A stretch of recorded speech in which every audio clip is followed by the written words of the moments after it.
Working on this H.O.T Polo here for Jim G.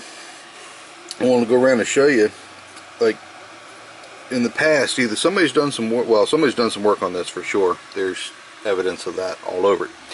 But what I don't get is how they managed to break that trace right there up into the ground plane here. I'll reinforce everything with some solder and stuff, but managed to break that trace right there across. It's broken right there, which doesn't make too much of a difference, but I'll look and see if it's broken across this trace as well. And then looking around, I don't know how they managed to break that solder pad away from here. This is, I believe, the horizontal output transistor, I believe, on the other side. But this trace right here, this pad right here, is like broken completely away from this plane right here.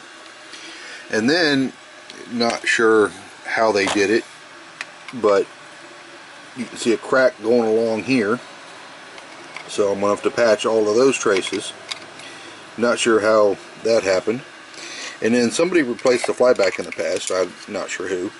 But they managed to break this all the way up here. And now this is actually, like, the PCB is in, one's on top of the other. So I'm going to try and flex it nice and easy and try to get this to line back up so it's easier to patch the traces, plus it won't have as much stress on it.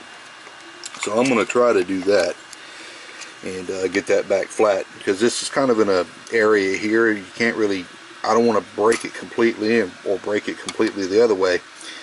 So I'll do what I can. I'll try to pop these back flush together and go from there. I don't see too much other real damage on the chassis. I haven't looked at the neck board yet, but we can do that. I'm going to give it the cap kit and the reflow. So neck board, actually, can I do this kind of one-handed here? It's kind of nice how this cardboard, well, it's not cardboard, but actually will slip out of here without too much trouble. Come on now. There's one tab.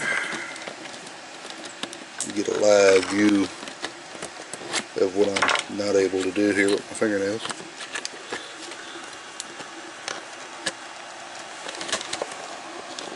Come on now. Slip in there. Come on, you silly sucker. There we go. Okay. So let's take a quick look at the neck board. Doesn't appear to have any cracks on it, but you can see it's been reworked a little bit, so I'll go over it. Of course, it's got to have all the caps and stuff replaced, but I'll go over it and look to see if I find any problems.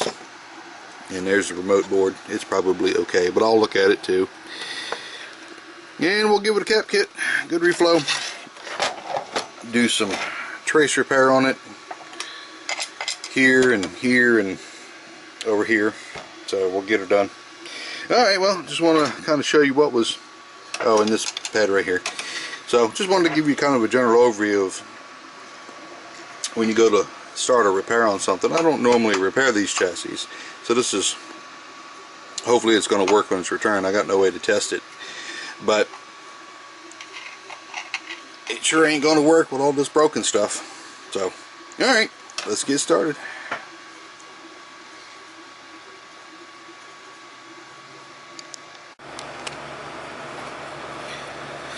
Alright, well, got some other work done here. I've not capped it or anything yet. I've been focusing on the trace repair. I went ahead and beeped what I could find all out, and it doesn't appear that I have any breaks, so I think we're good. It looks kind of ugly, but it's what it is. So now there was a few more breaks than originally found, but as you do things, you find the breaks. So I went ahead and reinforced this. This pad was a little bit broken, so I reinforced it to there.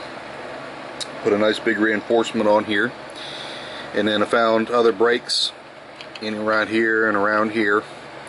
and then extra brake or two around here. So, and then came over here. Not too many extra brakes, but there was some brakes in the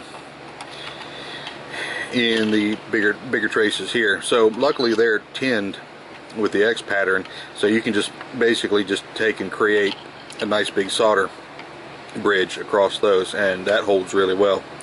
So plus I'm using 65-35, and that's a lot harder than 60-40, so a lot more tin, I believe, in it.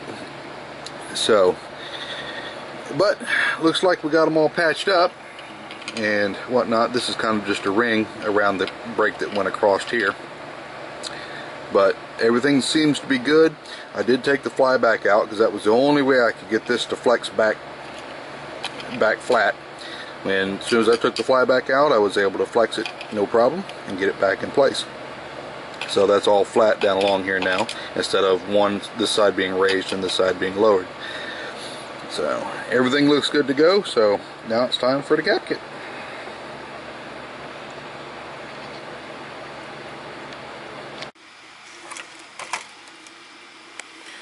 Alright, well, here we go.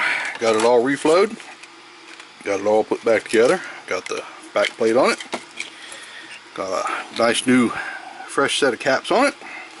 Except for the filter cap, which I don't have, which I don't normally replace, but don't have this value, otherwise I would replace it. But looks good. Did all the reflow on the bottom side.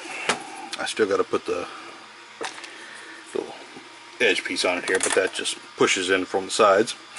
No worries there. But got all the traces repaired, as far as I can tell, and got her all done. So hopefully when it gets back to its home, it will work just fine. So fingers crossed, we shall see.